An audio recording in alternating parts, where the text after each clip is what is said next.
Valideynlərə vacib bir sualla başlamaq istəyirəm. Hörmətli valideynlər, uşağınızın dərsi zəifdirsə, onu dinləyirsiniz, yoxsa danlayırsınız.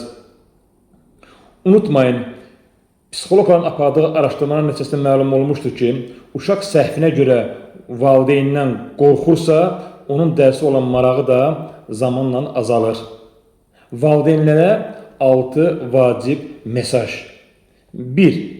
Ünsiyyət qurun. Oxu deməklə uşaq oxumur. Necə kömək edim deməklə uşağın dərsə marağı artır. Müqayisə etməyin. Filənkəsin uşağın nəticəsi daha yaxşıdır. Onun kimi niyə olmursan?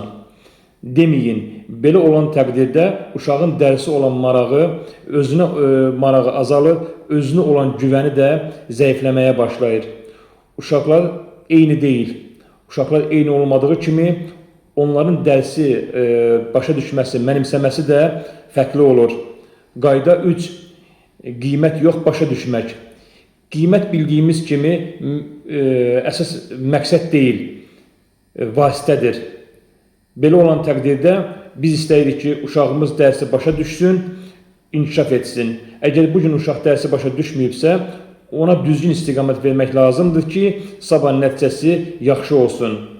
Qayda 4. Qadağa yox, razılaşma. Qadağa ilə deyil, razılaşma ilə uşaq tərbiyə olunmalıdır. Əgər dərs oxuyurlarsa, dərs oxumalıdırlar. İstirahat vaxtıdırsa, uşaqların istirahətinə maneçi törətmək olmaz. Qayda qanun olan evdə dava yox, məsuliyyət var. Qayda 5. Müəllimə hörmət. Uşağın yanında müəllimi təhqir etmək olmaz.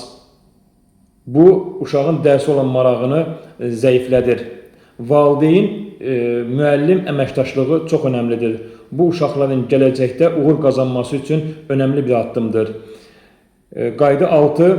Sevgi və güvən. Uşaq bilməlidir ki, ona olan hörmət qiymətə görə deyil, onun özünə görədir bu hörmət. Belə olan təqdirdə güvənilən uşaq qorxmaz olur, qorxmayan uşaq öyrənməyə həvəsli olur. Bizə də bu lazım deyilmi? Uşağımız özünə güvənsin, bizə güvənsin, nəticəsi yaxşı olsun. Takib atıb videonu bəyənməyi unutmayın. Növbəti videolarda görüşmək ümidi ilə.